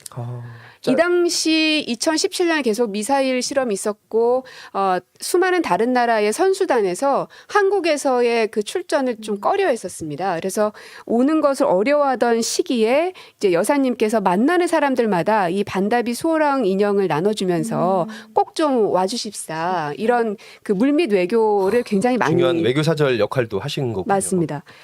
그리고요 또 잘 아시겠지만 미국의 멜라니아 여사죠. 트럼프 대통령이 올 때 반드시 여사가 같이 옵니다. 우리 대통령님도 갈 때는 국빈으로 초청받을 땐 그렇게 하고요. 다만 이제 원포인트 어떤 협상을 할 때는 대통령님만 가실 때도 있지만 대부분 국빈 초청에는 두 분이 같이 가십니다. 그래서 정상 간의 회담이 있을 때는 이렇게 두 분께서 만나셔서 각 나라의 여러 가지 상황들을 또 공유를 하시고요. 예. 그리고 아유, 오늘 준비 많이 요 오셨어요. 하나만. 그리고 이거는 이제 평창 패럴림픽인데요. 평창 동계올림픽은 이제 대통령께서 주도를 해 나가셨지만 이 패럴림픽은 여사님께서 거의 90% 이상 주도했다고 해도 과언이 아닙니다. 네. 직접 경기장에 참관도 하셨고 또 이제 장애인들의 어려움들을 듣고 함께 울고 웃는 그 시간들을 같이 하셨거든요. 이런 게 바로 영부인의 역할입니다. 예. 그런데 아무런 검증 없이 단 한 번의 등판도 없이 단 한 번의 국민들에게 눈맞춤도 없이 그냥 간다는 건 저는 국민을 기만하는 거라고 생각합니다. 그리고 후보의 부인이 아니어도 지금 정도의 의혹들과 사실 내역이 나오면 제가 만약 김건희 씨였으면 그런 가정을 하지 그죠? 마세요. 왜 위원님이 그래. 김건희? 일반 사인도 그렇게 인생을 그렇게 허위와 저 커튼이 김건희였으면 예. 저기 거기 계시겠죠 검찰청에. 아니 그러길래. 보통 사람도 두세 건 정도 과장하거나 이렇게 해도 그럼요. 간 떨리게 범죄 사실 알 텐데 그럼요. 어떻게 18건의 이런 18개 넘습니다 지금. 그렇죠. 네. 그래서 반군일의 최대 위조인간, 인조인간이 아니라 어쩜 이럴 수 있느냐. 그러니까 본인도 본인의 명예가 먹칠됐다라는 것에 굉장히 화가 많이 나실 겁니다. 그렇기 때문에 나오셔서 해명을 하시라는 겁니다. 뭐가 진실이고 그 당시에 그렇게 쓸 수밖에 없었던 이유가 무엇인지. 그리고 단순히 그 증명서에 이력서에다만 쓰기만 한 게 아니라 그걸로 인해서 일자리를 얻어가셨잖아요. 행사해서 네. 업무방해까지. 그렇죠. 다른 자의 몫을 다른 사람들이 가져가는 갈 거죠. 수도 있는 건데. 그냥 고현님 너무 넘어갔- 가혹하세요. 아 그런가요? 그분이 해명이 되시겠습니까? 그래도 그 정도는 하실 수 있어야죠. 왜냐하면 해명할 자리에 딱 나오면 누군가가 목덜미를 잡고 또 이렇게 될지 몰라. 근데 그건 누구세요? 그게 밝혀져야 아직도- 해명이 되는데 어. 제가 볼때 마스크도 안 썼죠. 내년 3월 그것도 9일까지 문제예요. 아마 해명이 안 될 겁니다. 뒷 목덜미를 잡고 이렇게 얼굴 가리고 끌고 간다는 게 그리고 또 얼마 전에 윤석열 후보가 코로나 무슨 특위 같은 걸 회의를 여시면서 이 문재인 정부가 문재인 대통령이 코로나 참사를 만들었다 뭐 이런 얘기를 하셨는데 코로나 방역 수칙조차 제대로 지키지 않는 두 부부께서 이 코로나 방역을 얘기한다는 게 저는 예. 딱 걸렸다 하죠. 그럴 때 그리고 마스크. 권성동 씨랑 같이 강릉에서 그렇게 술판을 늦게까지 버리고 글쎄 말입니다. 그렇게 많은 그냥 사람들이 뭐 모여서 진부에도 내로남불 이 말밖에는 그런 아주 성희롱 적합한 발언을 말이 하고 있죠. 없네요. 근데 중요한 모든 거는요. 것에. 지금 현재 이제 윤석열 후보와 김건희 씨에 대한 여러 가지 이 문제점들은 캐도 끝이 없을 정도로 고구마 줄기처럼 나옵니다. 예. 그거는 저희 이제 민주당 내에 있는 TF에서도 계속 제보와 또 팩트 체크를 통해서 해 나갈 건데요. 다만 그럼에도 불구하고 이재명 후보에게 마음을 열어주지 않는 사람들을 어떻게 설득할 것인가가 이제 맞습니다. 저희의 몫인 것 같습니다. 그래서 저도 지금 지방을 계속 돌고 있습니다. 광진도 챙기면서 지금 광주, 익산, 전주, 울산, 대구까지 갔거든요. 가면서 그게 10명이든 100명이든 가릴 것 없이 계속 간담회와 강연들을 진행하고 있는데 그 현장을 쭉 돌다 보면 사람들이 되게 반가워도 하고요. 아직은 뜨겁지 않지만 좀 예열 좀 시켜주십시오라는 이제 부탁의 말씀들도 합니다. 근데 그게 꼭 국회의원들만 해야 될 몫은 아닌 것 같고요. 이 방송을 보시는 여러분들도 여러분 주위에 있는 사람 일단 2명 설득하겠다. 그럼 또 그 2명이 또 2명 설득하고요. 그래서 우리 모두가 다 이재명이 되지 않으면 이 선거는 쉽지 않습니다. 우리가 이재명이다. 네. 그리고 그런 우리가 언론이다, 절박함이 있어요. 기자단이다 얘기도 있었잖아요. 맞습니다. 예. 근데 저는 중요한 얘기 하셨어요. 쉽지 않은 걸 우리는 해야죠. 망각해서는 안 됩니다. 그 언론계에 계셨던 네. 방송인이시기 때문에 우리가 기울어졌다는 얘기 여러 개 하는데 지금 김건희 씨에 관한 이런 것이 다른 후보나 다른 법무부 장관 후보 가족들에게는 정말 몇 달을 그렇게 융단 폭격을 했던 언론들이 아예 다루지는 않는다는 게 얼마나 처참한 것인지 모르겠어요. 그나마도 다행인 것은 그러한 언론의 떨어진 신뢰도에 대해서 국민들도 굉장히 잘 인지하고 계시다는 점. 예, 그래서 지금 가족 리스크가 나오고 나서의 지지율 조사를 살펴보면은 이재명, 윤석열 두 분 다 하나씩 있었던 거잖아요. 그럼에도 불구하고 이제 저희는 조금 상승 곡선을 계속 그려 나가고 있고 이제 윤석열 후보는 이제 떨어지는 상황인 거죠. 예. 그래서 이제 이준석 대표가 이제 그만두겠다고까지 이제 선언을 하기도 했는데 하여튼 우리는 하여튼 늘 어렵습니다. 아시겠지만 우리 진보 진영은요.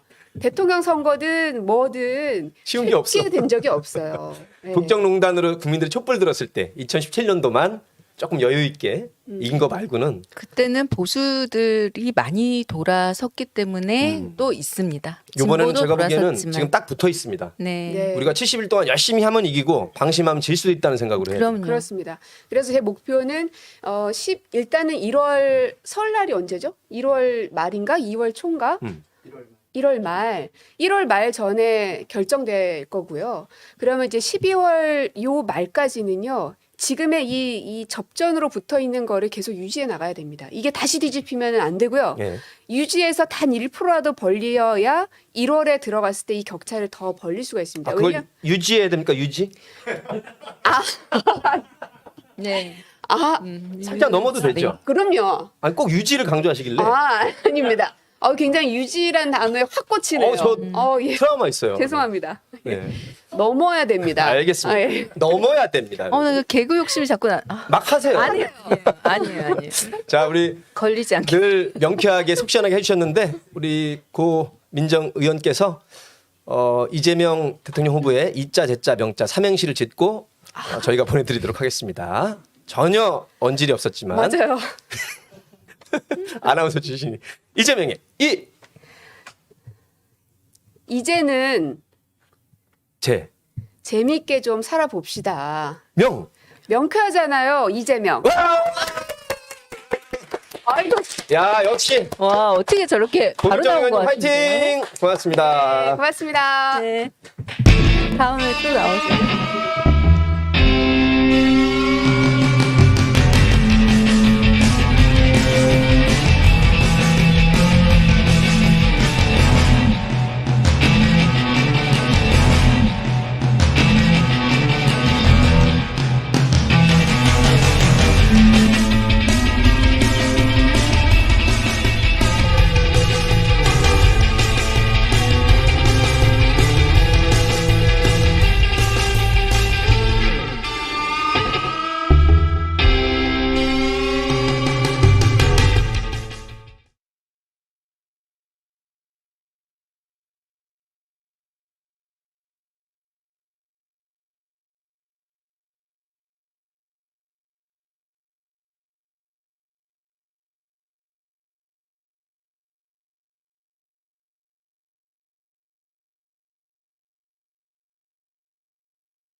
먼저 육성으로 우리 시청자분들께 인사 올리시죠. 예, 안녕하십니까. 서울대학교 의종입니다. 현재 이재명 선대위에서 동물권위원회 위원장을 맡고 있습니다. 와. 네, 저는 초롱이와 잔디의 반려동물 김성호입니다. 아, 초롱이와 잔디는 바로 알아들으셨죠? 네. 저희 집주, 제 집에 같이 있는 집주고 저는 초롱이와 잔디의 반려동물.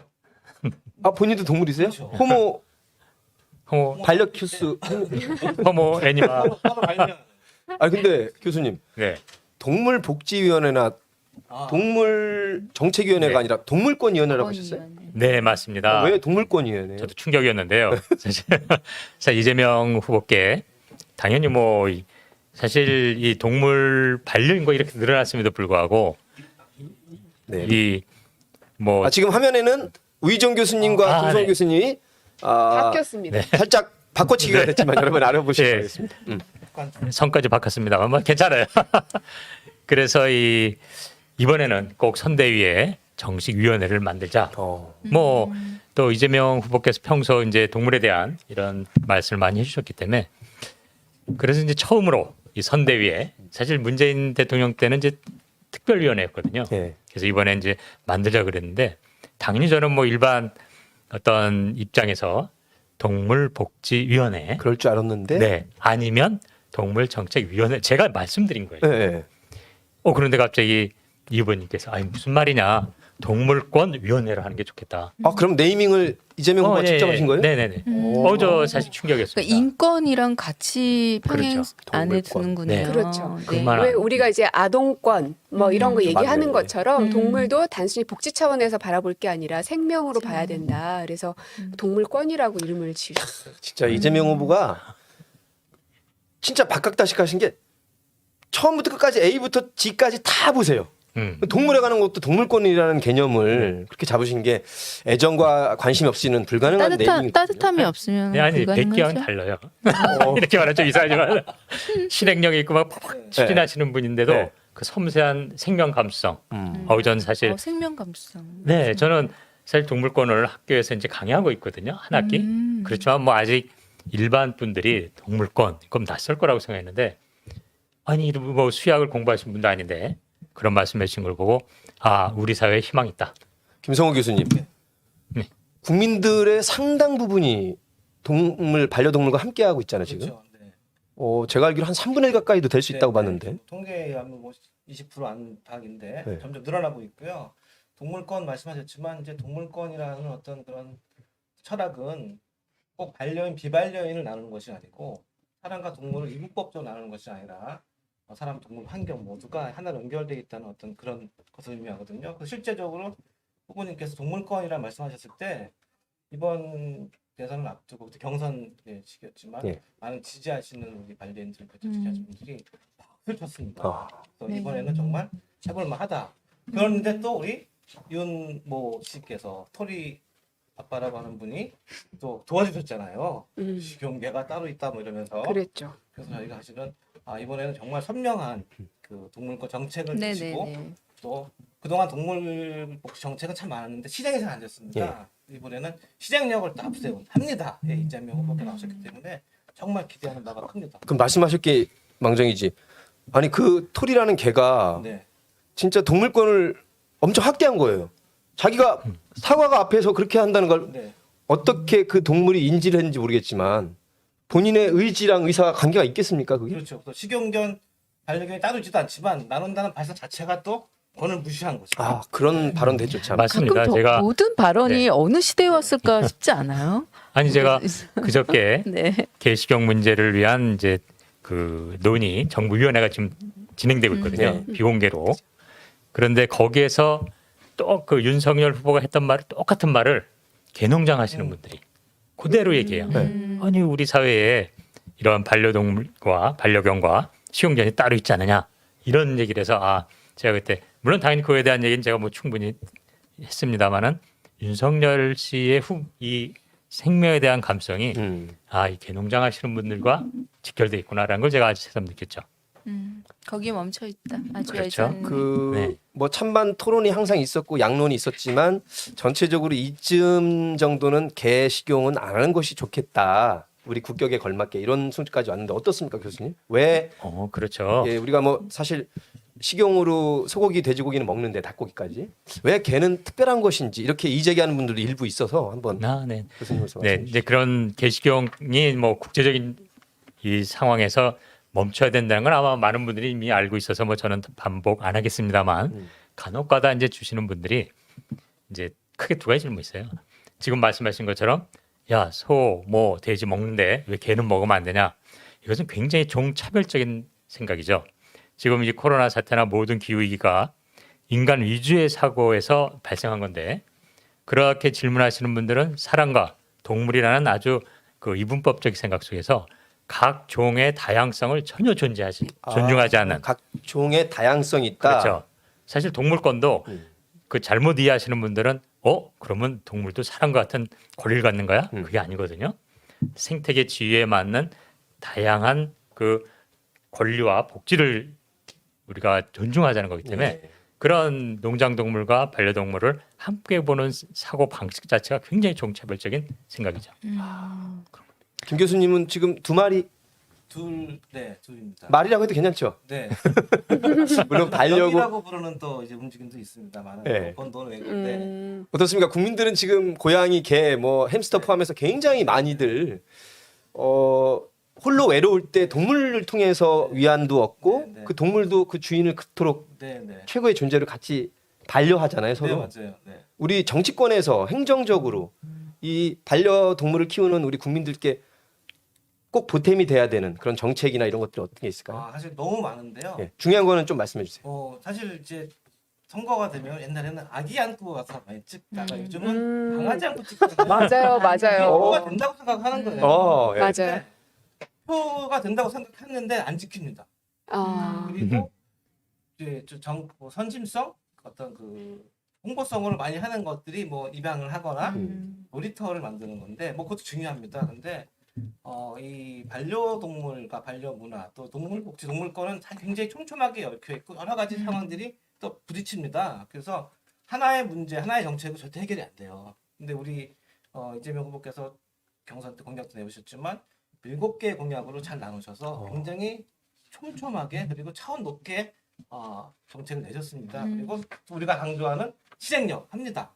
그런데 사실 우리가 문화 강국 얘기하고 선진국 얘기하지만 개고기를 먹는 선진국이라는 게 말이 안 되는 거고 개고기를 먹는 나라에서 동물 복지를 말하는 자체가 말이 안 되는 겁니다. 그리고 개를 단순히 먹느냐 마느냐의 어떤 기호 문제나 선택의 문제 또 무슨 소, 닭, 돼지 문제로 볼 수도 있지만 개식용으로 인해서 생기는 정말 많은 사회 문제들이 있어요.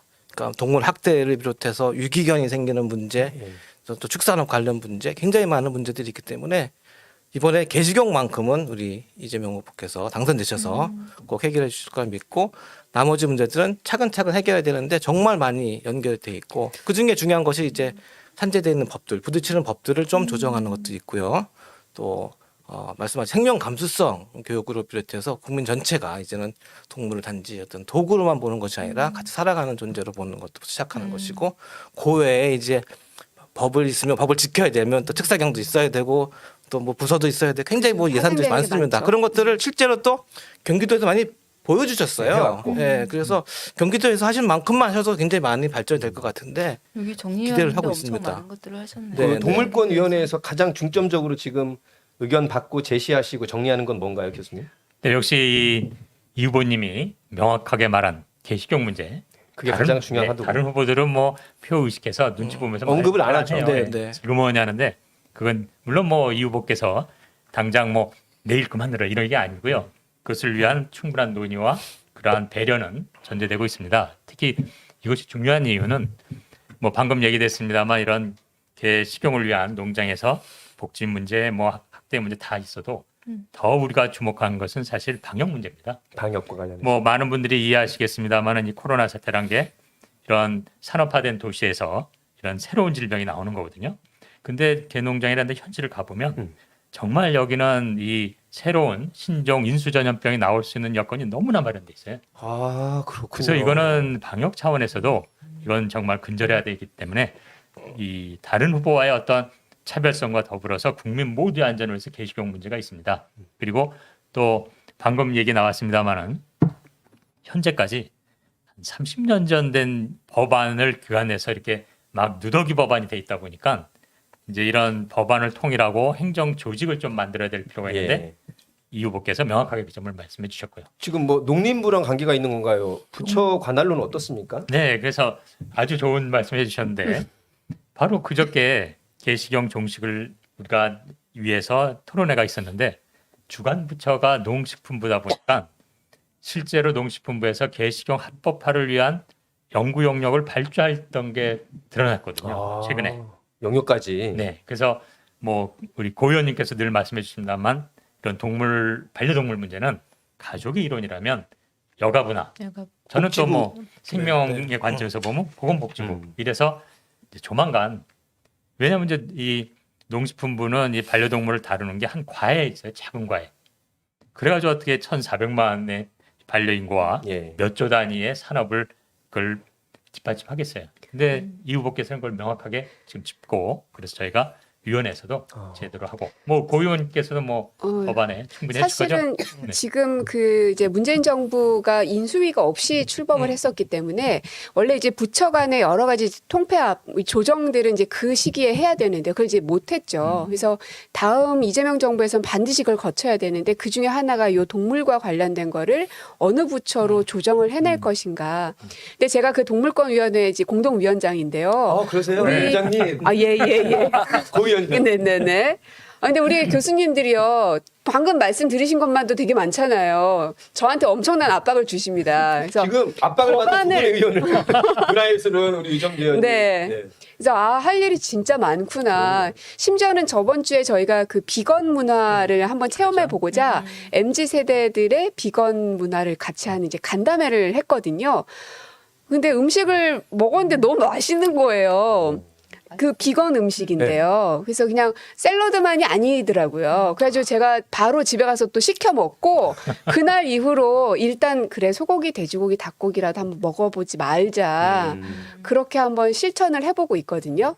그러니까 이게 어느 날 갑자기 동물권을 얘기한다고 해서 혹은 뭐 여러 가지 그 동물과 관련된 정책이 나온다고 해서 이제 반발도 있을 겁니다만 이게 사회가 한번 변화하려면 이제 반드시 그런 그 교집합되는 부분을 얼만큼 최소화하면서 그 다음으로 넘어가느냐의 그 문제가 있거든요. 그래서 지금은 이 반려동물에 대한 사람들의 그 수요도 굉장히 많지만 그 아이들을 위한 정책은 준비가 안 돼 있어서 아유, 사람도 아직 다 안 되는데 뭘 그런 말 동물을 그렇게 해라는 이야기를 이제는 할 때는 아닌 것 아니거든요. 같아요. 우리가 예. 어디 뭐 도와주거나 원조할 때 우리도 먹기 살림 도와주고 왜 도와줘 이런 논리가 거기까지 또 가는 거예요. 맞습니다. 사람도 있던데 왜 동물을 먹죠? 맞아요. 그게 그거 아닙니다.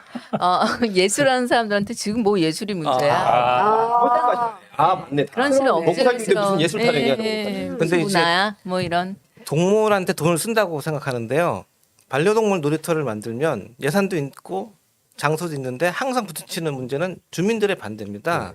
이제 뭐 시끄럽기도 하고 여러 가지 반대도 있지만 꼭 하시는 말씀이 사람한테 쓸 돈도 없는데 무슨 개한테 돈을 쓰냐 하는데 제가 그렇게 얘기를 해요. 네.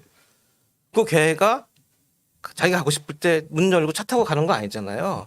반려인이 원할 때 가는 거죠. 사실 반려인을 위한 거고 그렇군요. 그렇죠. 반려견 놀이터에서 강아지들이 뛰어놀면 스트레스가 풀려서 문제 행동을 안 하면 반려인들이 행복해지죠. 행복해지고 이웃 갈등이 없어지고 그렇죠. 또 혹시나 이제 뭐 유기가 될 가능성도 줄여서 예, 예.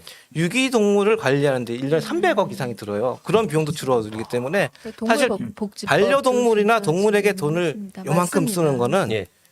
굉장히 가성비가 높은 사람 복지예요. 그렇죠. 수위- 고효율. 수의사가 나오셔서 네. 두 분의 의원 계시니까 고니님이 개인적으로 강아지 3마리를 키우는데요. 병원 한번 데려가면 돈이 너무 많이 들어요. 엑스레이 한번 찍는데도 너무 많이 들어서 이 동물에 관한 의료보험 도입도 시급해 보이는데 네, 어떤가요 했는데 그래서 공약도 내걸었잖아요. 공약, 네, 7대 공약 맞습니다. 중에 네. 저희가 그 기본 7대 공약 중에 예. 그 지점이 명확하게 언급돼 있고요.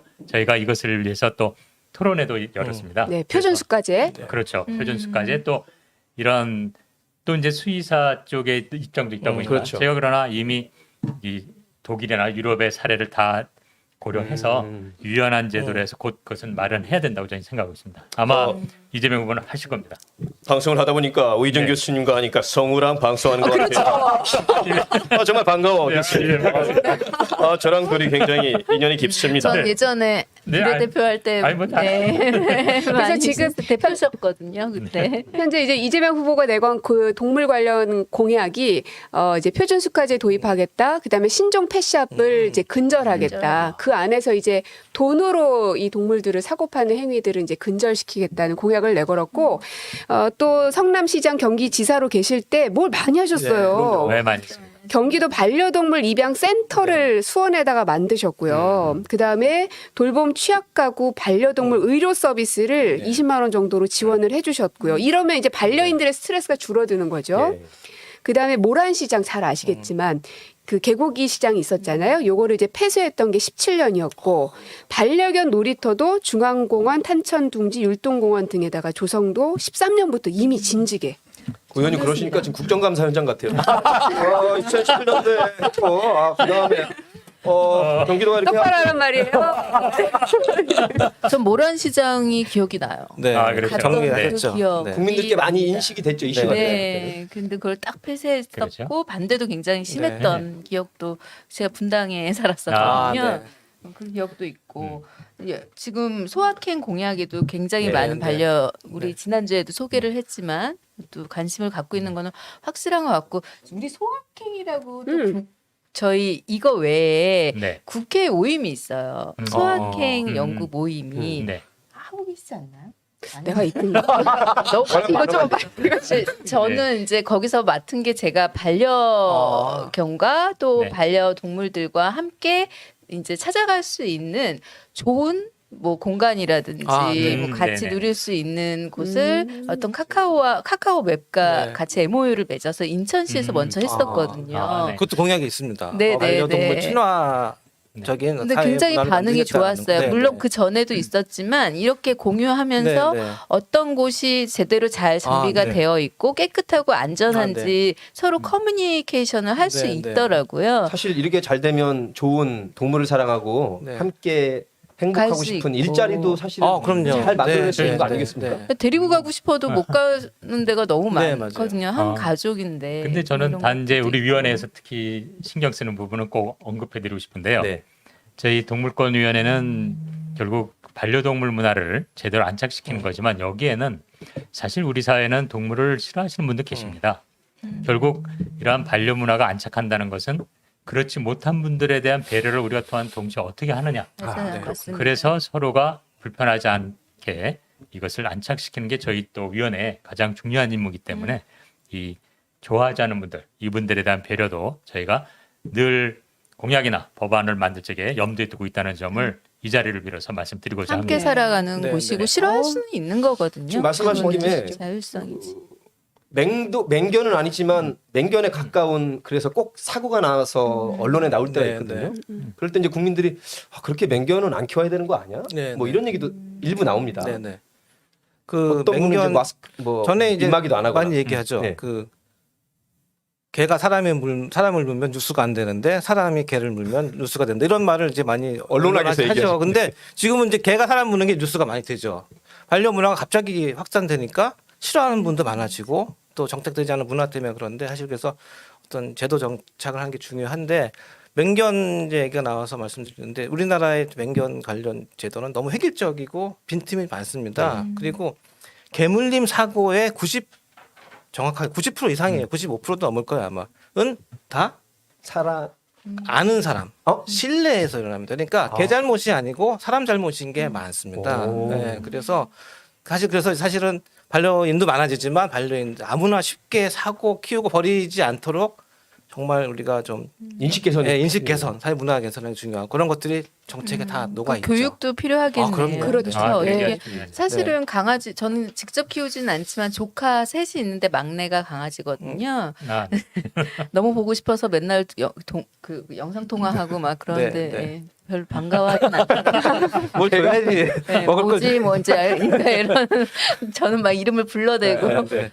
그러는데 그 친구도 가끔 물었었어요. 어렸을 때. 음. 근데 자세히 보면 그 전에 자신이 기분이 안 좋고 물 것이다라는 거를 신호를- 힌트를 줍니다. 아, 그렇죠. 우리가 못 알아채. 우리가 모르는 거예요. 맞아요. 그렇기 갑자기 때문에 하진 않아요. 하진 않아요. 자기가 지금 참고 있다. 맞아요, 맞아요. 예, 그게 있어요. 그 언어가. 그러니까 우리가 그런 것들에 대한 교육도 예, 있으면 참 좋겠다라는 맞아요. 생각이 듭니다. 교육이 정말 중요한 게 강아지를 키우시는 분들의 교육도 필요하고요. 그냥 다른 사람들도 강아지를 어떻게 대해야 네. 되는지에 키우시는 대한 교육도 네. 필요한 것 같아요. 예. 진짜로 교과 과정에 거의 뭐 동네든 엘리베이터든 늘 접하는 게 우리가 네. 이제 동물이라서 네. 꼭 필요한 것 같습니다. 그래서 뭐 저희 공약 중에도 이러한 그 센터 교육도 받고 또 그런 문화를 향유할 수 있는 이런 센터도 또 공약 중에 들어 있습니다. 네, 그래서 뭐 현실적으로 잘 만들어내야죠. 꼼꼼하게 잘 준비하고 계시는군요. 네. 이 동물권위원회는 국민들께 더 많이 알려야 될 것 같아요. 많이 알려야죠. 우리는 동물권위원회다. 아, 근데 아마 여러 위원회들 가운데 동물권위원회가 제일 부지런할걸요? 네. 맞아요. 간담회도 엄청 하시고요. 그 제가 힘들어 죽겠어요. 아까 개 열심히 하더라고요. 아니 이 자리를 빌어 정말 좀 말씀드릴 수 네. 하나는 우리 고민정 의원께서 공동위원장으로 네. 저희가 매주 한 건씩 이 토론회하고 간담회 네. 하는데 정말 아주 공식 네. 행사 외에는 반드시 오세요. 아, 좀 깜짝 놀랐어요. 정말 큰 힘이 너무나 됩니다. 저에게 아니, 근데 힘이 이제 돼주십니다. 갈 때마다 제가 이제 잘 만났어요. 반려동물 하신다 했지.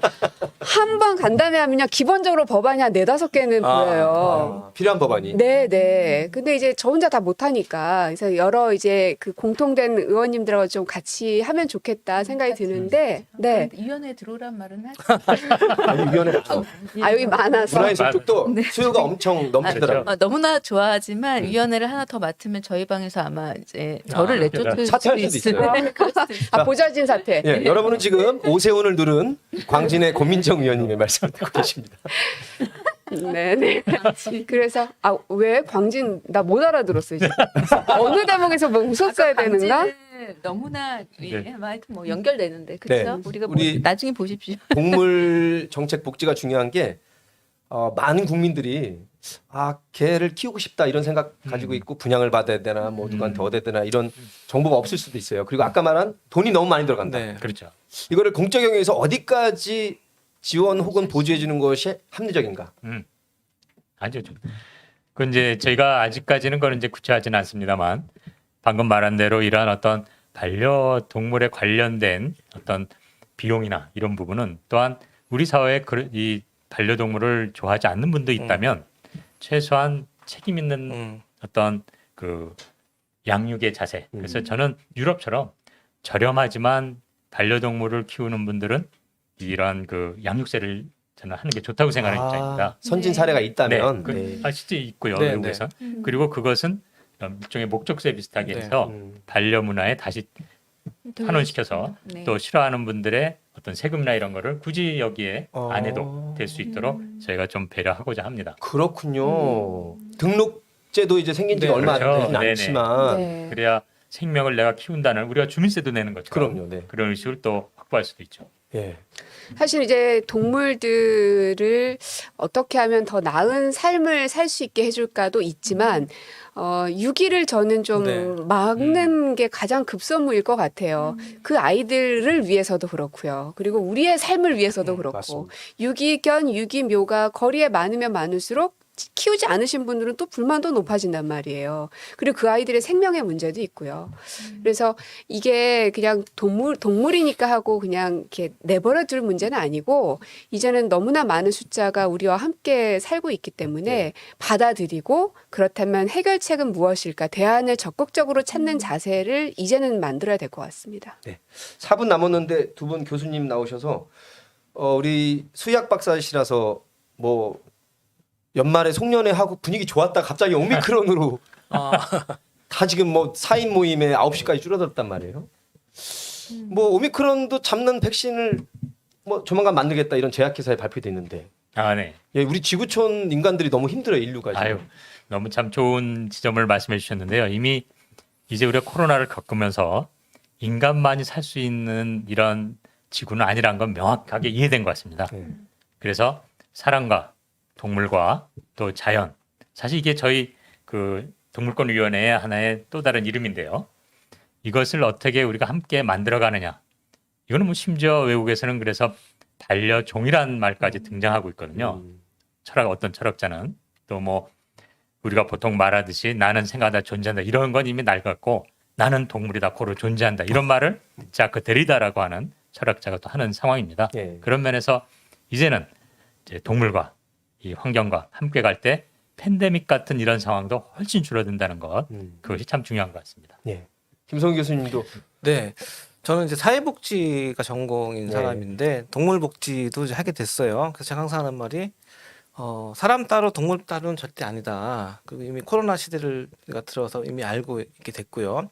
아까 잠깐 나왔지만 이재명 후보님께서 경기도지사 때 굉장히 많은 일을 하셨는데 그 중에 잘 모르는 것이 하나 있어요. 예. 그게 뭐냐면 그 반려동물을 빌미로 가정폭력이 이루어지는 경우가 많습니다. 또 혹은 그 가정폭력의 피해자, 보통 여성들이죠. 네. 피해자들이 반려동물을 두고 나올 수가 없어, 탈출할 수가 없어서 쉼터에 못 가는 경우가 굉장히 많아요. 아이처럼. 예, 이제 긴 아, 얘기인데. 그게 또 연계가 되는 네, 사람은 굉장히 깊게 연결돼 있는 거죠. 그래서 외국에는 쉼터에 반려동물을 동반 입소할 수 생기는 추세고 경기도에서는 아직 동반 입소는 아니지만 네. 맡아주는 서비스까지 이미 시작을 했었어요. 그래서 절대 동물 따로 사람 따로 봐서는 우리 사회가 앞으로 정말 이 포스트 코로나 시대에 제대로 나갈 수가 없다. 작게는 집 안에서, 밖에서는 야생 동물과의 거리두기까지 다 우리가 신경을 써야 되는 시대고, 그래서 우리 이재명 후보님은 정말 다르게 동물권위원회라는 명칭도 만드셨고, 우리 동물복지 공약도 사람, 동물, 환경 모두가 조화롭게 공존하는 사회를 꿈꾼다가 사실 캐치프레이즈입니다. 두 분 말씀 들으니까 네. 이렇게 영감을 얻었어요. 아, 그렇구나.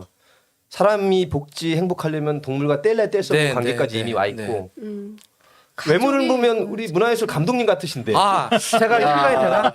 저는 약간 그게 많이 강아지 어떤 잠깐만. 유정주 의원 김성호한테 강아지 같다. 어떤 저한테 게 칭찬이고요. 네. 우리 초롱이랑 닮았다는 얘기 많이 듣고 제 프로필 원래 사진이 그때 주인하고 있어요. 강아지들이 네, 닮아요. 네. 닮아요. 그 네. 얘기도 있고 제가 사실은 저도 예술인이 됐어요. 그 제가 뭐 글도 쓰고 열심히 강의도 하고 다니지만 이게 힘이 딸려서 영상을 통해서 이런 문제를 좀 같이 나눠보자. 그래서 네. 유기동물 문제도 영화를 만들어 본 적이 있고 아. 최근에는 개식용 문제를 정말 잘 만들었습니다. 좀 홍보 좀 해주세요. 네. 네네. 개식용 문제가 왜 문제고 왜 우리가 편견을 갖고 있는가를 좀 영화로 만든 것도 있고 지금 작품으로 나와 있는 겁니까? 네, 네. 다 어떻게 유튜브에 검색하면 돼요? 풀었습니다. 뭐 김성호 감독의 아니야. 고기가 되지 않을 자유. 이건 유튜브에 고기가 되지 않을 풀었어요. 자유. 네. 제목이 의미심장합니다. 네. 음식점에서 그 외에 깨알 장난하네요. 자랑은 다음에 그거 다음에 나오고 다음에 또 나오겠다는 장편인가요? 생각이 없으신 거. 우리 밀고 그런가요? 들어오죠 그냥. 네, 네. 밀고 들어오십시오. 아, 뭐 벌써 우리 보겠습니다. 90분이 다 지나갔는데 우리 한 1분 정도씩 우리 김성호 교수님과 우희정 교수님 다음에 또 모시겠지만 우리 시청자분들 저희가 다시 보고 쌓여요 이렇게. 네, 네. 동영상 누적수가. 자, 그러면 저 한마디 하겠습니다. 오늘은 이재명 후보님의 공약을 여러 군데 소개해 드렸지만 이재명 후보님께도 제가 한 말씀 드리고 싶습니다. 경선 때 우리 유정주 의원님 같이 계셨을 본부에 제가 있었어요. 이재명 후보의 동물복지 정책을 지지하는 선언을 저희가 했습니다. 2주 만에 11,000명이 모였습니다. 딱 2주 만에. 굉장히 그 우리 반려인을 비롯한 우리 국민들은 동물복지 정책에 관심이 있고 이재명 후보님께서 해주실 거라고 믿습니다. 근데 지금까지 많은 정치인들이 공약만 내고 안 했어요. 그 중에 대표적인 게 동물 정책. 왜? 그렇군요. 우리는 투표를 할 수가 없으니까. 아. 그래서 이번에만큼은 이 정말 열의와 이 기대와 바람을 꼭 무시하지 마시고 후보님 당선되실 거를 확신하고 있습니다. 그래서 정책으로 실행으로 꼭 보여주실 것을 믿습니다. 지금 말씀하신 게 지난주에 나온 리아 씨. 아, 리아 씨 같이 하셨어요. 맞아요. 우리 뭔가 이렇게 이재명 후보를 지지하는 분들이 연결이 되는. 네, 우리 리아 마음이 한 마음. 님도 우리 네, 같이 우리 다 연결돼 있습니다. 네. 네, 저도 의정 교수님. 성향이 비슷하고. 10초만. 아니 더 쓰세요 30초. 네. 네, 저는 지금까지 여러 대선 후보나 혹은 뭐 정치인들을 만나봤습니다만 이재명 후보처럼 명확한 이런 생명 감수성을 가지신 분은 저는 처음입니다, 사실. 그래서 이 1,400만 반려 인구 여러분 이번에 반드시 이재명 대통령에게 한 표 주십시오. 그거 외에는 없습니다. 알겠습니다. 잘 명심하겠습니다. 아, 고민정 후보님 이재명 삼행시 멋지게 지셨는데 30초 정도 오늘 최종 총평하고 마무리 짓겠습니다. 누구보다 대한민국을 뛰어난 능력과 실력으로 만들어낼 수 있는 실행자는 이재명이라고 생각합니다. 여러분 많이 힘 모아주십시오. 고맙습니다. 우리 그럼 다 함께 이재명은 합니다 하고 저희 이재명의 문화강국 TV를 마치고 다음 주 수요일에도 또 찾아뵙겠습니다. 유정주 의원님 진심으로 감사드리고 이재명은 합니다. 고맙습니다. 다음 주에 뵙겠습니다.